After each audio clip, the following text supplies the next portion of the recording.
Everything changed the day the first gate appeared. Monsters poured out from other dimensions, tearing through cities, devouring everything in sight. But humanity didn't fall. Not completely. Some people awakened powers beyond comprehension, standing between civilization and extinction. They became known as hunters. At first, humanity celebrated these gifted ones, saviors capable of shutting down the portals that connected their world to the monsters. But as time passed, even the strongest of them fell. Except for one, Guak Pilsen. He was the kind of hunter whose name silenced rooms. He'd cleared more dungeons than anyone could count, closed hundreds of gates, and even as his hair turned gray, he never slowed down. Over 60, and still swinging a blade sharper than men half his age. And then, without warning, he was gone, just like that. The world moved on, though his legend didn't. And somewhere, far from the glory and chaos of battle, an old man in a nursing home claimed to be that same legend. Most didn't even let him finish his story before laughing. The young nurses mocked him behind his back. One said the old man probably used to be a comedian. Another joked that if he really were Guak Pilsen, he wouldn't be eating pudding and doing group yoga twice a week. Their teasing was cut short one afternoon when one of them noticed a patient had collapsed. He rushed to help, but froze in horror as something huge crawled out from the shadows. A giant ant, the size of a man, grabbed the patient by the neck and tore his head off in a single movement. Screams filled the hall. The creature turned toward its next target, but before it could strike, something blurred in from above. The monster screeched, and a blade pierced its head clean through. Standing over its twitching body was none other than that same delusional old man, Guak Pilsen. Without hesitation, he ordered the staff to evacuate, warning that more were coming. The young nurse hesitated, stammering that Guak shouldn't fight alone. But the old man simply said he knew his limits. In that moment, the nurse finally realized this wasn't a senile patient. It really was him. As the sun sank over the horizon, a swarm of ants spilled out of a glowing gate behind the building. Guak stood alone before it, sighing at the sight.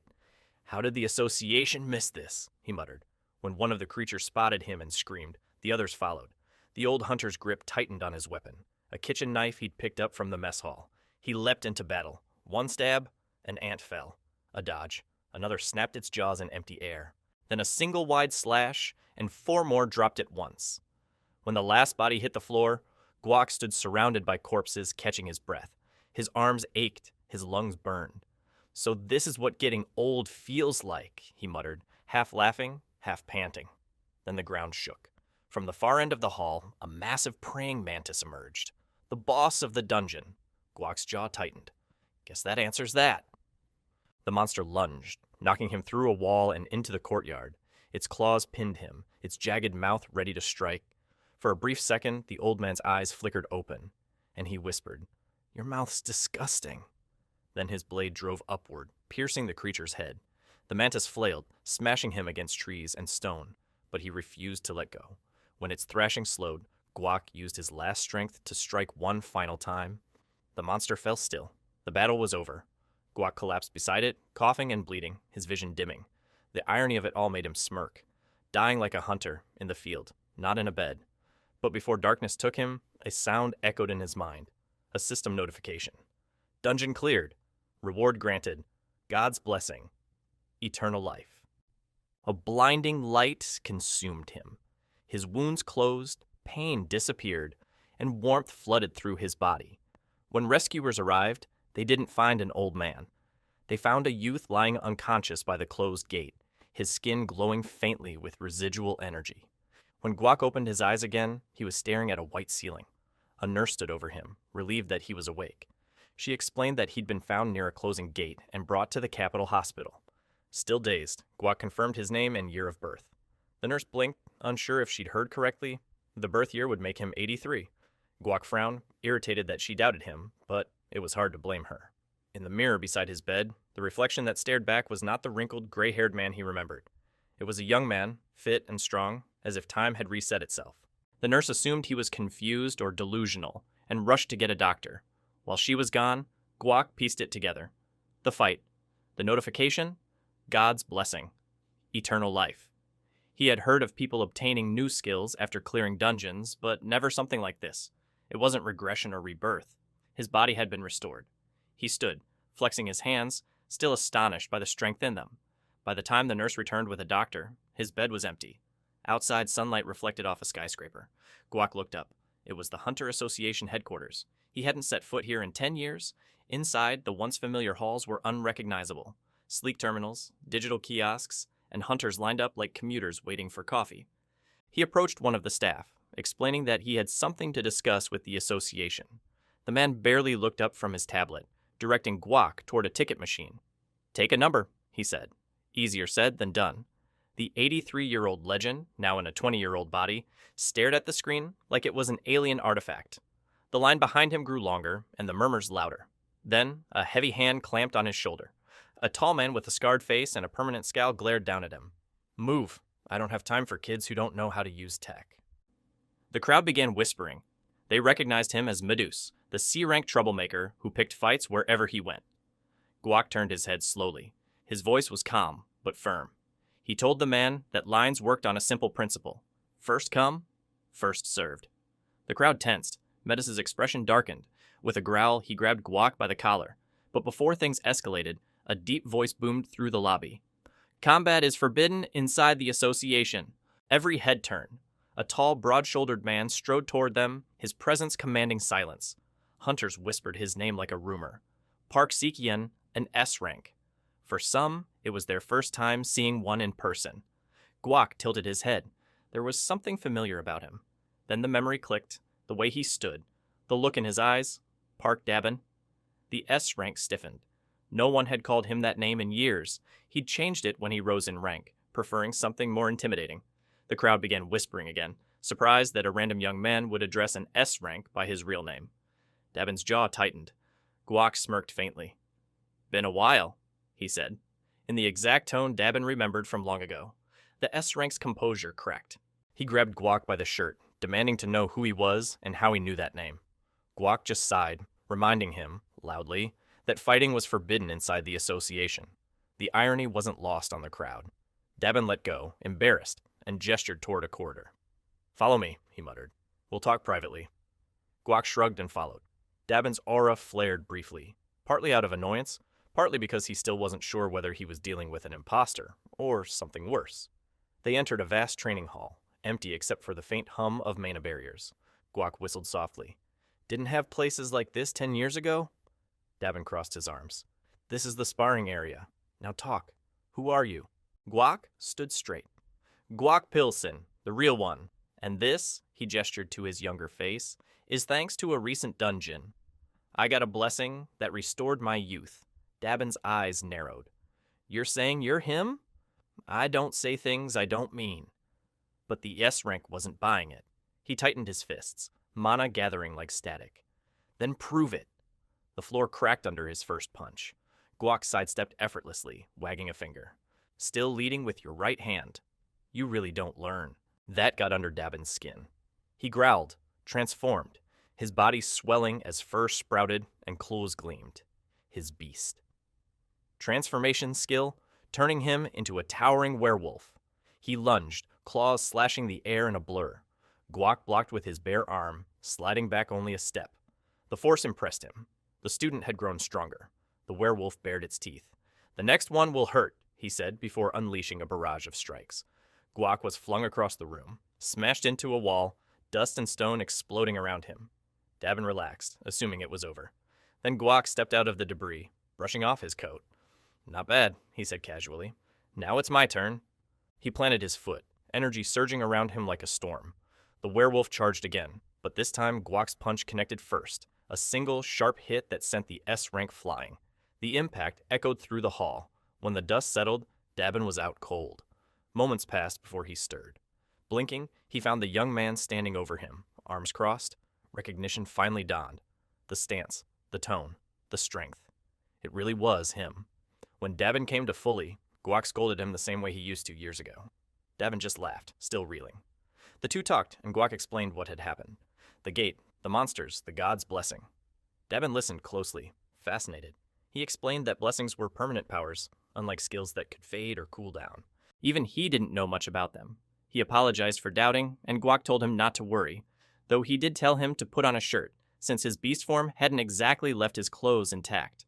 The two talked about how strange the world had become, filled with gates, ranks, and endless politics. Dabin, thrilled that his old master was alive and young again, offered to announce his return to the association, but Guak refused. He wanted it kept secret. Dabin frowned, asking why. Guak's expression dimmed. He asked if Dabin remembered Taeyong, Biamek, and Jun. The S-rank nodded solemnly. Of course he did. They were heroes, hunters who'd given their lives protecting their master. Guak said their sacrifice was the reason he retired. He couldn't stand to watch bright, young lives wither away just to protect him. The room fell silent. Dabin finally understood. He promised to keep Guak's return secret and asked what he would do next. Guak said he hadn't decided yet. Dabin then asked for one favor, a personal request. Not long after, Guak found himself standing in a green forest, surrounded by the bright markers that designated a D-rank dungeon zone.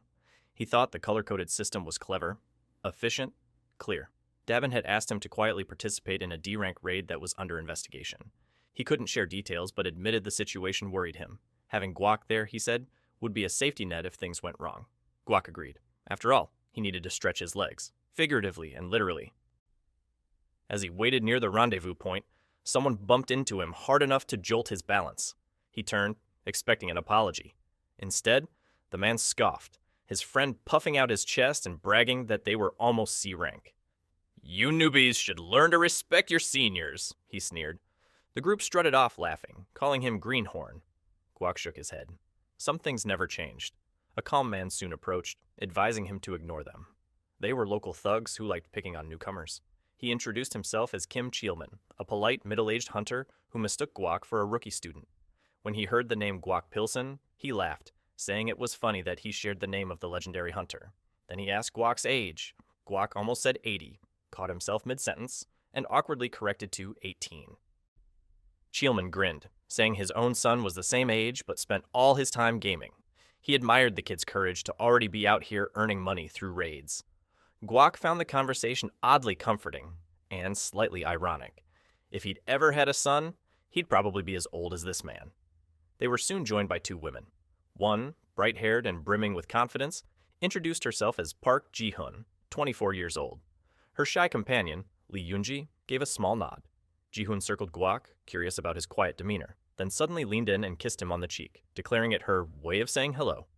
The legendary hunter froze, his face turning crimson. Cheelman laughed from behind them. "Feels good to be young again, doesn't it?" Guak smiled weakly, privately noting that he was old enough to be her grandfather. A cheerful voice called his name. A man in a neat suit with a katana on his back approached, introducing himself as Kim Jun, the C-rank hunter leading the raid. After everyone had introduced themselves, Jun asked if Guak was close to Park Dabin, since the S-rank didn't usually recommend anyone. Guak smoothly said he was a distant relative. Satisfied, Jun gathered the team for briefing. He reminded them that while D-rank dungeons weren't deadly, they were unpredictable, and that everyone should follow orders. He believed some of them would rise to C-rank soon, maybe even higher. One of the thugs from earlier scoffed that it was just a D-rank dungeon and not worth worrying about. Guak immediately corrected him, saying preparation was the foundation of every successful hunt. The redhead rolled her eyes, but didn't argue. Wang Scorpion, the same thug leader, stepped in, pretending to defend Guak, saying they should go easy on the new guy, since he clearly had no dungeon experience. The act only made his group look more foolish.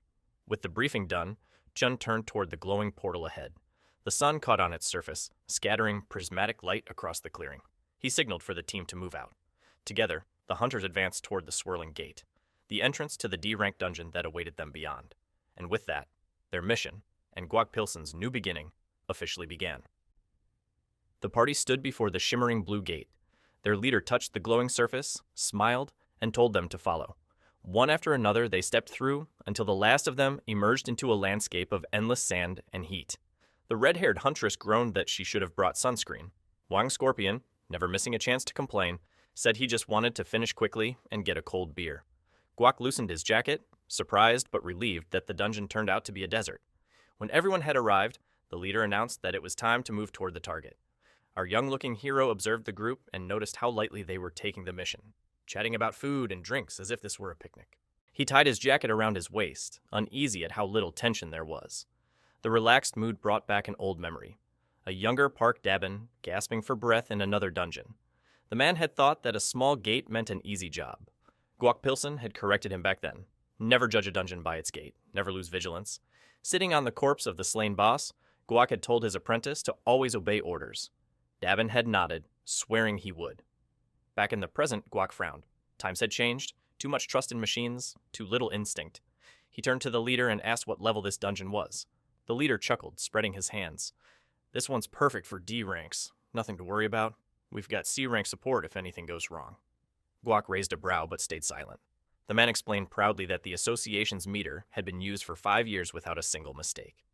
You can relax, he added. Technology doesn't lie. He had clearly never met technology on a bad day, Guak thought. Jean, standing beside him with folded arms, didn't seem convinced either. Pretty effective scheme, he said dryly, but doubt stayed on his face. Wang Scorpion, meanwhile, grew impatient. Newbies are such a pain, he muttered, earning glares from both Jean and Guak. The old hunter finally answered, calm but pointed. Then try not to make so much noise in a dungeon. Scorpion sneered. Oh? And what's gonna happen? Monsters will get mad at me. Guak didn't have to answer. The dungeon did it for him. A massive purple serpent slithered from the shadows, scales gleaming like wet armor. Its mouth opened wide, framed by sharp horns. Everyone froze. For one terrible second, time stalled. The serpent's tongue flicked, its green eyes locked on the loudest target. Scorpion's grin evaporated. Before anyone could move, the monster lunged. Then, faster than sight, Guak dashed forward.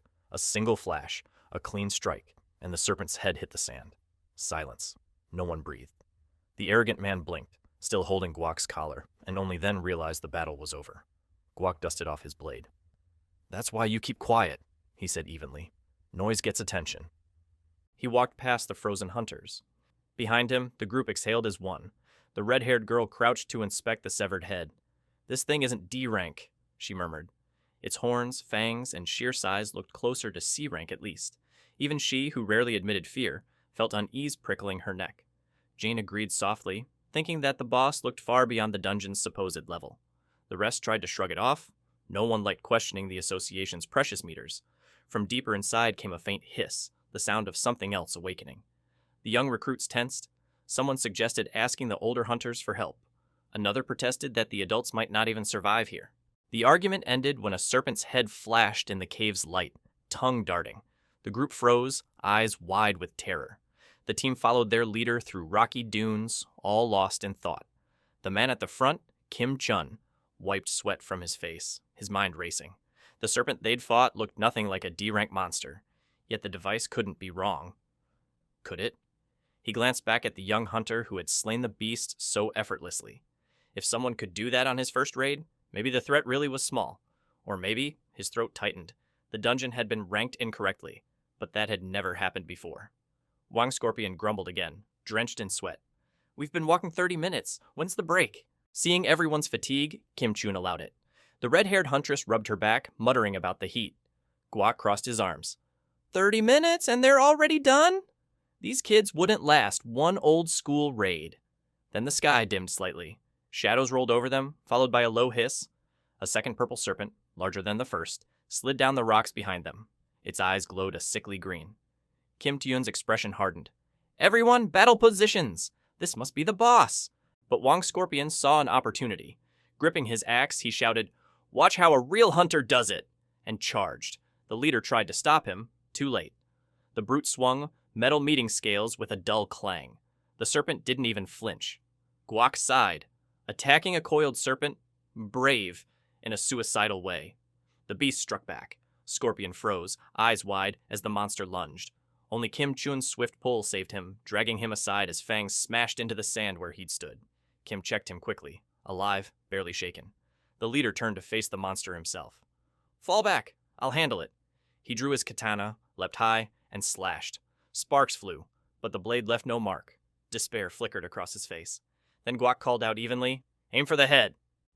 The leader's eyes widened. He adjusted his stance, sprinted forward, and used the creature's body as a ramp, vaulting upward. One clean strike later, the serpent's head fell with a wet thud. For a moment, there was only the sound of breathing, then cheers. Hunter sighed in relief. Gigi ran to check on Kim. He nodded, exhausted but unhurt. Guess that's the boss, Huntress Pack said hopefully. Kim smiled weakly. Looks like it. Then nothing happened. No system message, no glow, just wind. Pack's smile faded. Why isn't there a notification? Kim frowned. That is strange. The answer came in the form of twin hisses echoing from the cliffs. 2 more serpents slithered into view, both as large as the last. The team's relief shattered. Kim stared, stunned. The monster he'd barely killed wasn't even the boss. Guak spoke, calm but firm. The answer's obvious. This dungeon isn't D rank, Kim tried to argue. Meters don't fail. Ranks are never wrong. But reality hissed at his feet. Another shadow moved at 6 o'clock. A middle-aged hunter shouted the warning. Kim's denial broke. "Retreat!" he ordered, voice sharp. "Back to the gate!" "Call for reinforcements,"